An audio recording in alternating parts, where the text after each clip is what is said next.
மகனே இறைவா தூய ஆவி இறைவா உம்மை புகழ்கின்றோ அன்புருவான இறைவா அகிலம் காக்கும் இறைவா அமைதி அருளும் இறைவா உம்மை போற்றுகின்றோம் நெஞ்சில் சுமக்கும் இறைவா நீதியில் நிறைவே இறைவா சுமை தாங்கியே இறைவா புகழ்ந்து போற்றி ஆராதிக்கின்றோம்.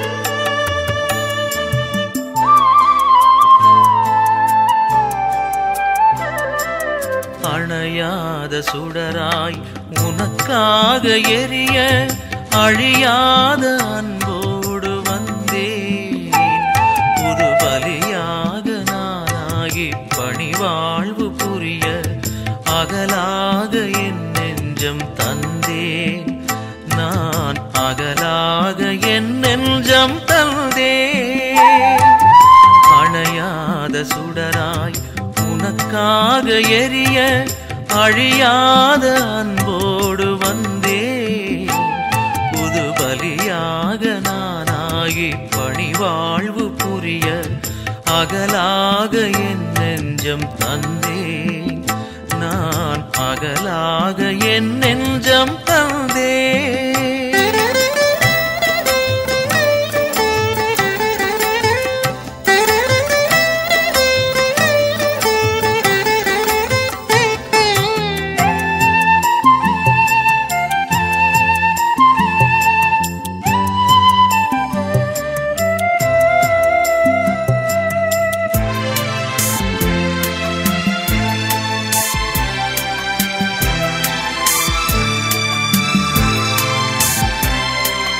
அழகான இதயம் நீ தந்தது அதில் வழிந்தோடும் மொழியும் உன் அன்பானது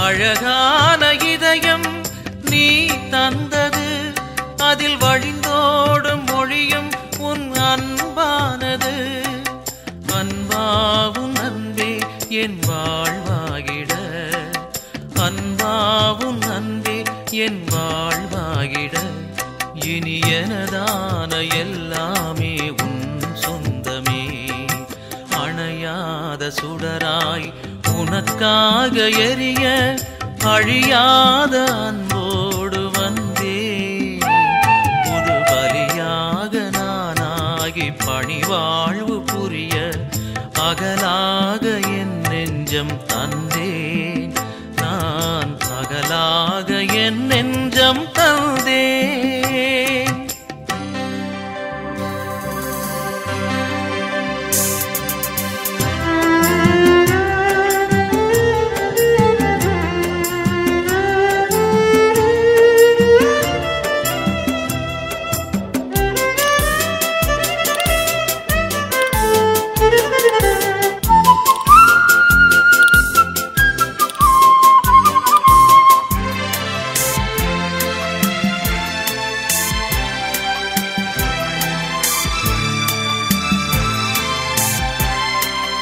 எழிலான உலகம் நீ படைத்தது அதில் அசைந்தாடும் தென்றல் உன் புகழ் பாடுது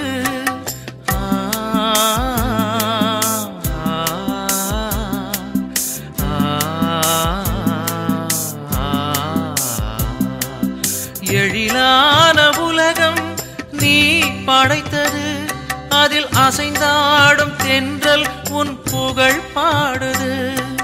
தேவா உன் நிலையன்பு எனில் தங்கிட, தேவா உன் நிலையன்பு எனில் தங்கிட, இனி திசையெங்கும் உன் பாடல் நானாகுவேன். அணையாத சுடராய் உனக்காக எரிய அழியாத அன்போடு வந்தேன்.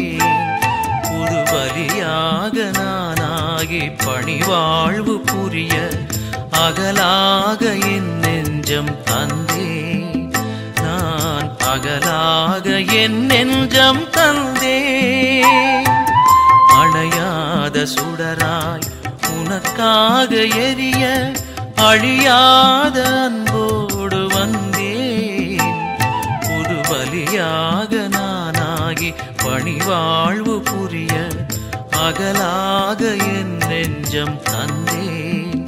நான் அகலாக என் நெஞ்சம் தந்தேன். மார்க் எழுதிய நற்செய்தி அலகு 2 இறைச்சொற்றொடர்கள் 23 முதல் 28 வரையிலானவைகள். ஓய்வு நாளில் இயேசு வயல்வெளியை செல்ல நேர்ந்தது. அவருடைய சீடர் கதிர்களை கொய்து கொண்டே வழி நடந்தனர்.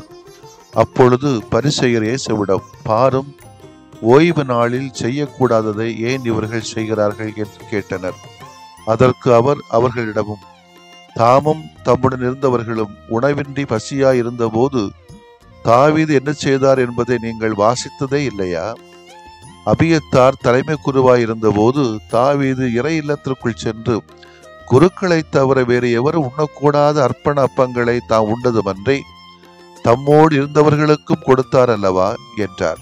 மேலும் அவர் அவர்களை நோக்கி, ஓய்வு நாள் மனிதருக்காக உண்டாக்கப்பட்டது, மனிதர் ஓய்வு நாளுக்காக உண்டாக்கப்படவில்லை. ஆதலால் ஓய்வு நாளும் மானிட மகனுக்கு கட்டுப்பட்டதே என்றார். ஆண்டவரின் அருள்வாக்கு. இறைவா உமக்கு நன்றி. கிறிஸ்துவில் பிரியமுள்ள சகோதரிகளே, சகோதரர்களே, இணையதள அன்பர்களே, போன வாரம் யூடியூப்ல பார்த்துருக்க சமயத்தில் ஒரு அருள்பணியாளர் பிரசங்கமாக மறைவுரையாக சொல்லி கொண்டிருந்தது எனக்கு கொஞ்சம் நெருடலாக இருந்தது. ஒரு உண்மையை சொன்னார். ஒரு விருந்துக்கு போனா நம்ம எல்லாருக்கும் வெளியில நிற்போம், வீட்டுக்கு வெளியில இல்லை, வீட்டுக்குள்ளதான் இருப்போம். சரி, ஒருவேளை வீட்டுக்குள்ள ஆள் ஃபுல்லாயிட்டுனா, சேர் ஃபுல்லாயிட்டுனா வெளியே நிற்பான். இது வழக்கமாக. அதே போல இயேசு விருந்து வைக்கிறாரு கோயிலுக்குள்ள. அப்படி ஒரு விருந்து சமயத்துல நம்ம எல்லாரும் கோயிலுக்குள்ளதான் வரணும். Right, okay. வெளியே இருக்கிறது சரியில்லை. அது பராப்புகளுக்கு இடம் கொடுக்கும். ஒரு குவாலிட்டியான ஒரு வழிபாடு நம்முடைய வாழ்க்கையிலிருந்து வராது.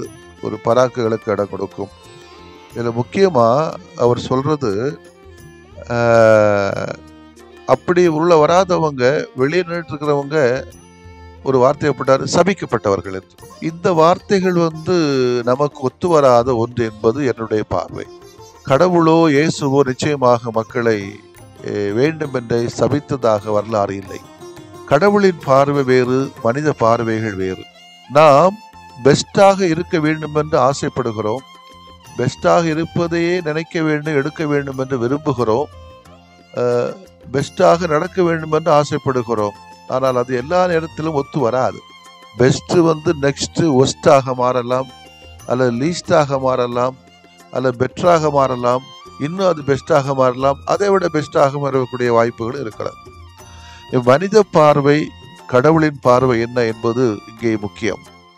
கடவுளின் பார்வையானது சட்டங்களையும் ஓய்வு நாள்களையும் மட்டும் மையப்படுத்தியதல்ல. அது தெரியும், அவருக்கு தெரியாம இல்லை. அவர் வழியாகத்தான் இந்த சட்டங்கள் ஓய்வு நாள்லாம் வந்தது. ஆனால் கடவுளுடைய பார்வை அதை தாண்டி சமுதாயத்திலிருந்து பொருளாதார அடிப்படையிலே, அதிகார அடிப்படையிலே, சுகாதார அடிப்படையிலே, கலாச்சார அடிப்படையிலே ஓரந்தள்ளப்பட்டவர்களை நோக்கி சென்றது.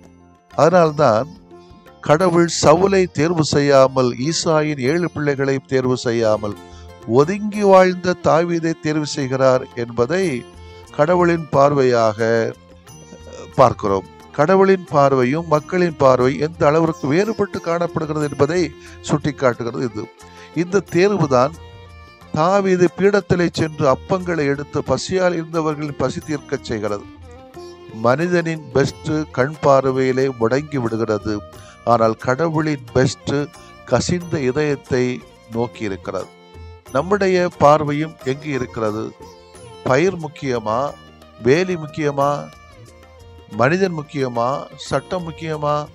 பயிர்தான் முக்கியம், மனிதன்தான் முக்கியம். இவற்றில் வேறுபட்ட கருத்துகள் இல்லை. ஒரே நிகழ்ச்சியை பார்க்கிற இருவரின் கண்ணோட்டத்திற்கு ஏற்ப கருத்துகள் வெளிப்படுகிறது. ஒருவன் வேலிதான் முக்கியம் என்று வாதாடுகிறான், மற்றவன் பயிர்தான் முக்கியம் என்று சாதிக்கிறான். எதிலும் நல்லதையும் சிறந்ததையும் முக்கியமானதையும் பார்க்கிற கண்ணோட்டம் தான் கடவுளுடைய பார்வையாக இருந்தது. அப்படி இருந்தால் எதிலும் நல்லது மட்டுமே தெரிய வரும். சீடர்கள் கதிர்களை கொய்து தின்றது இயேசுவை பொறுத்த மட்டிலே பெரிய பிரச்சனை அல்ல. நமக்கு தான் பெரிய பிரச்சனை அது. ஏனென்றால் பசியிலும் வரப்பிலும் வழி நடந்தும் களைத்திருந்த சீடர்களின் நிலைமையை அவர் அறிகிறார். சட்டமும் சம்பிரதாயமும் அவர் அறிவார். ஆகவே கேட்டார், தாமும் தம்மோடு இருந்தவர்களும் உணவின்றி வசியாக இருந்தபோது தாவீது என்ன செய்தார்? 1 சாமுவேல் 21:1-6 வரையும் பார்க்கிறோம். அபியத்தார் தலைமை குருவாய் இருந்தபோது தாவீது இறை இல்லத்திற்குள் சென்று குருக்களை தவிர வேறு எவரும் உண்ணக்கூடாத அர்ப்பண அப்பங்களை தாம் உண்டதுமன்றி தம்மோடு இருந்தவர்களுக்கும் கொடுத்தார் அல்லவா? எனவே இயேசுவின் பார்வையில் சீடர்களின் நீண்ட பயணம், களைப்பு, பசி தெரிந்தது. அங்கு இடமும் வயல்வெளி, செய்த செயலும் பசிக்கு சாப்பிட்டதுதான், வேற ஒன்றும் இல்லை. அறுவடை செய்து உழைத்து சம்பாதிக்கவும் இல்லை. இவற்றுள் புதைந்திருக்கிற மனிதத்தன்மையை, மனித தேவையை, மானுடத்தை பார்த்தார். பரிசேயர்கள் மனிதனையும் மனிதத்தன்மையும் புதைக்கிற சட்டத்தை பார்த்தார். வேலியை காக்கிற பயிற்சியில இறங்கினார்கள். பயிரை விட வேலியை பாதுகாக்கிற முயற்சியில் ஈடுபட்டார்கள். இயேசுவின் கண்ணோட்டம் நமக்கு இருந்தால் பயிரையும் வளர்த்து கொள்ளலாம், பாதுகாக்கலாம், பலரையும் வாழ்விக்கலாம். அன்புக்குரியவர்களே, நம்ம சில பேர் நம்மளே நினைச்சிருப்போம், கோயிலுக்கு போன உடனே கிறிஸ்தவனா மாறிடலாம் அப்படின்னு, தினமும் ஜெபமாலை விட்டுனோடனே கிறிஸ்தவனாக மாறிடலாம் அப்படின்னு, தினமும் நாக்கு நீட்டோ கை நீட்டு நன்மை வாங்கினோடனே கிறிஸ்தவனா மாறிடலாம் அப்படின்னு.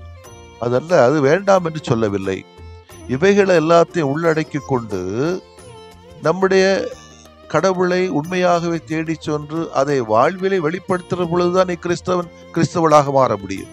இன்றைக்கு பல பேர் வரதட்சணை பற்றி எல்லாம் பேசிட்டு இருக்கிறாங்க. நம்ம இன்னை திருமணம் நடத்துகிற சமயத்தில் கூட நம்ம பொருளை பற்றி தான் பேசுகிறோம், அருளை பற்றி பேசுவதில்லை. பணத்தை பற்றி பேசுகிறோம், குணத்தை பற்றி பேசுவதில்லை. அது வேண்டும், இது வேண்டும், இது வேண்டும் என்று நாம் கேட்கிறோம் வெளியே இந்த பிள்ளைகளுடைய வளர்ப்பு நிலை, வாழ்வு நிலை எப்படி இருக்க வேண்டும் என்ற திட்டங்கள் யாரும் இன்றைக்கு குடும்பங்களை போடுவதாக தெரியவில்லை. நம்முடைய பார்வைகள் எல்லாம் சமுதாய போக்கிலைத்தான் இருக்கிற ஒழிய எது உண்மையான மதிப்பீடு விளிம்பங்களில் நம்முடைய பார்வைகளே இருப்பதில்லை. இன்றைக்கு திருவிழா கொண்டாடப்படுகிற தூய மறைசாட்சி ஆக்னஸ், அவருடைய பார்வையெல்லாம் தூய்மையான வாழ்வு, புனிதமான வாழ்வு, அதிலே தான் மேலோக்கி இருந்தது, அதிலே தான் வளர்ந்தார், அதிலே தான் வளர்த்தார். எனவேதான் அவர் மறைசாட்சி ஆக்கப்பட்டார். எனவே அவர் கடவுளுக்கு மக்களுக்கு மிக நெருக்கமாக இருக்க வேண்டும் என்ற நிலை ஏற்பட்டது. அவருடைய வாழ்வை நாம் இன்றை யோசிக்கிற பொழுது நம்மிலே பார்வை கடவுளின் பார்வையாக, நமது பார்வையாக மாறட்டும். சட்டங்கள் வேண்டாம் என்று சொல்லவில்லை, சம்பிரதாயங்கள் வேண்டாம் என்று சொல்லவில்லை. நான் நேற்றைக்கு ஒரு இடத்துல கேட்டேன், மறைக்கல்வி போட்டிகள்ல, உங்களுக்கு கலைக்காக மறைக்கல்வியா, மறைக்கல்விக்காக கலையா என்று கேட்டேன். பதில் மறைக்கல்விக்காக கலை. இது அப்படி என்று சொன்னால் அந்த கலைகளிலே வைத்துக் கொண்டு நாம் சண்டை போடுவது நியாயம் கிடையாது. அந்த கலைகள் நம்மை பக்குவப்படுத்த வேண்டும், மறைக்கல்வியை வளர்த்த வேண்டும், பங்கேற்பையும் பங்களிப்பையும் அதிகமாக வைக்கக்கூடிய ஒரு சூழ்நிலையை தான் கலைகள் வளர்க்க வேண்டும். வெளியே கலைகளால் நாம் கொலை செய்யப்படக்கூடாது என்பது என்னுடைய பார்வை. இதுவும் இயேசுனுடைய பார்வையாக, இறைவனுடைய பார்வையாகத்தான் இருக்க முடியும். உண்மையான இயேசுனுடைய மதிப்பீடுகளை வாழ்வாக்கக்கூடிய கிறிஸ்தவர்கள் நாம் என்று சொன்னால் நம்முடைய பார்வை சட்டத்தில் சம்பிரதாயத்தில் மட்டுமல்ல, அதை தாண்டி மனித நேயத்திலே, மனித தேவையிலே, மானுடத்தில் இருக்கட்டும். அது எல்லோரையும் வாழ வைக்கும். ஆமென். மன்றாடுவோமாக. இறைவா, நீர் ஓய்வு நாளுக்கு ஆண்டவராக இருப்பதற்காக உம்மை போற்றுகிறோம். ஓய்வு நாளில் நாங்கள் உண்மை தொழுது உமக்காக வாழ்கின்ற அருளை எங்களுக்கு தாரும். எதையும் குறித்து நாங்கள் சபிக்காமல், எதையும் சட்டத்தையும் மட்டும் பார்க்காமல், நோக்காமல், அன்பின் பார்வையிலே எல்லோரையும் காணுகிற ஆற்றலை எங்களுக்கு தாரும். உம்மை வழிபட்டு உமது வழியிலே ஒளியிலே நடந்திட எங்களுக்கு அருளை தாரும். ஆண்டவரே, ஆமென்.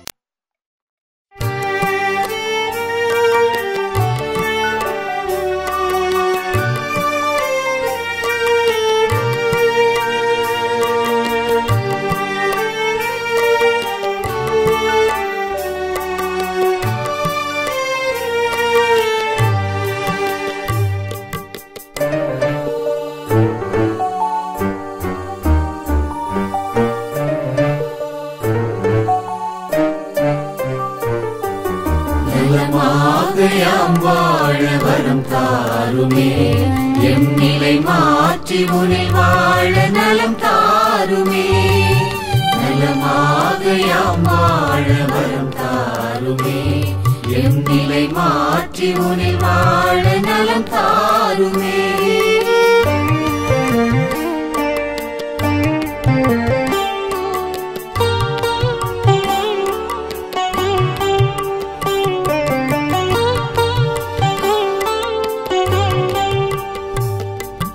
மகிழ்வில்லா மனமென்றால் மனநோயா அதில் மகிழ்வாக நீ வந்து நலம் தாருமே நலமாக யாம் வாழ வரம் தாருமே பொய் கூறும் நாவென்றால் பேய் நோயா அதில் மெய்யாக நீ வந்து நலம் தாருமே நலமாக யாம் வாழ வரம் தாருமே எம் நிலை மாற்றி உனில் வாழ நலம் தாருமே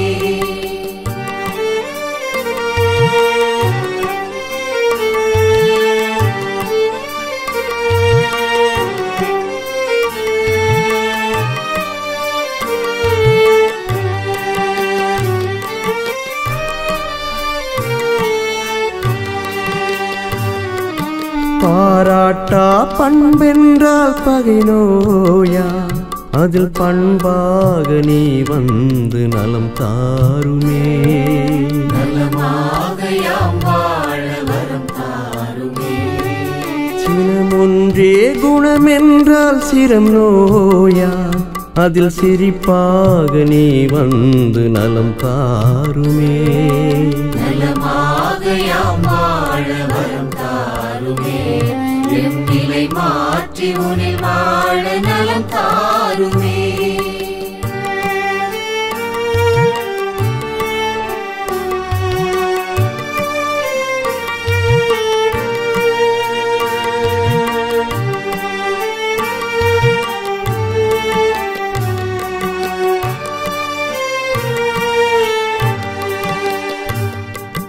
உழைக்காத உடல் என்றால் உயிர் நோயா அதில் உழைப்பாக நீ வந்து நலம் தாருமே நலமாக யாம் வாழ வரம் தாருமே கனியாத உளமென்றால் கடும் நோயா அதில் கனிவாக நீ வந்து நலம் தாருமே நலமாக யாம் வாழ வரம் தாருமே எம் நிலை மாற்றி உனில் வாழ நலம் தாருமே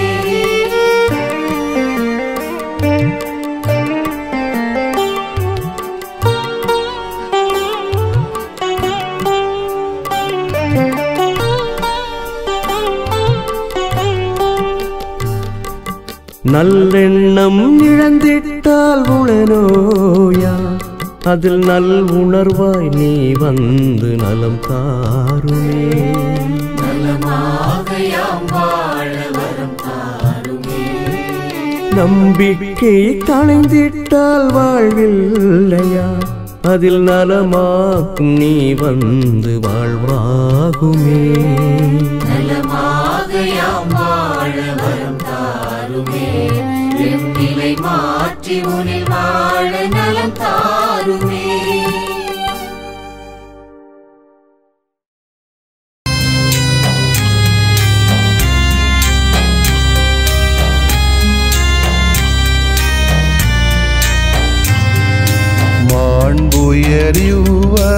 மாண்புயரிவருள்ளடையாளத்தை தாழ்ந்து பணிந்து ஆராதிப்போம். பழைய நியம முறைகள் அனைத்தும் இனி மறைந்து முடிவு பெறுக. புதிய நியம முறைகள் வருக. புலன்களாலே மனிதன் இதனை அறிய இயலா. குறைகள் நீக்க நம்பிக்கையின் உதவி பெறுக.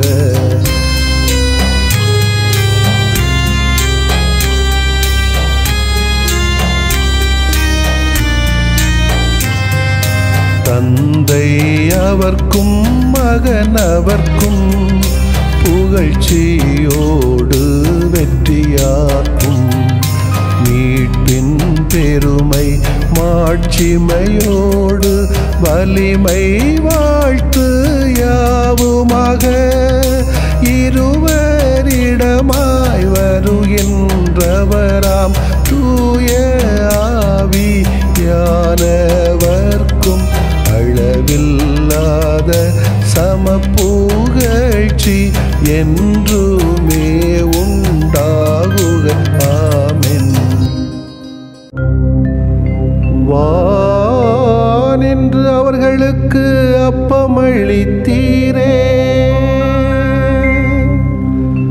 இனிமையெல்லாம் தன்னகத்தில் கொண்ட அப்பம் இதுவே. மன்றாடுவோமாக.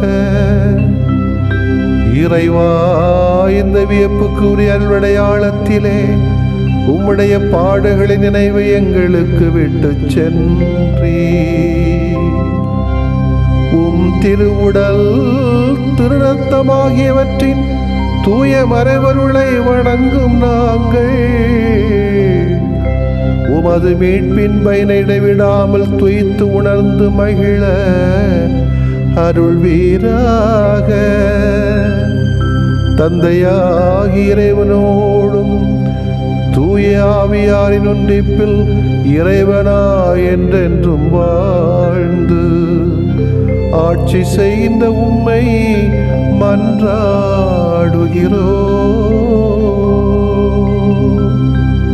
ஆமென்.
நற்கருணை நாதரிலே நம்பிக்கை கொண்டீர், நன்மைகளின் நாயகனே அந்தோணியாரே.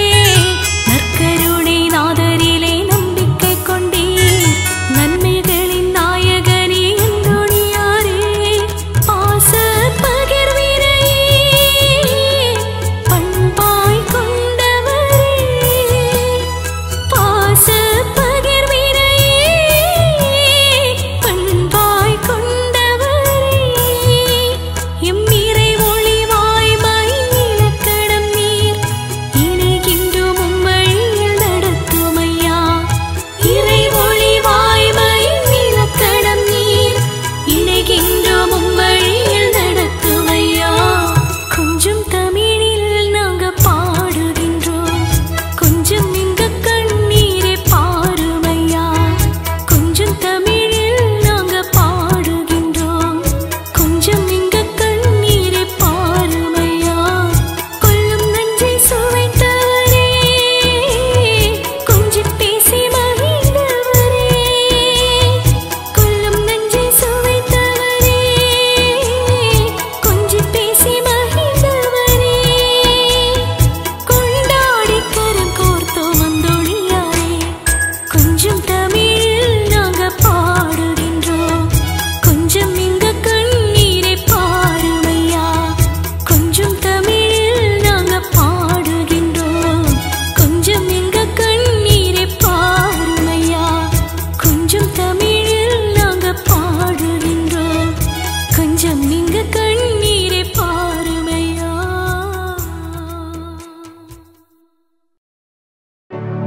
நிலையான புகழுக்குரிய தூய இறை நன்மைக்கு எல்லா காலமும் தொழுகையும் புகழும்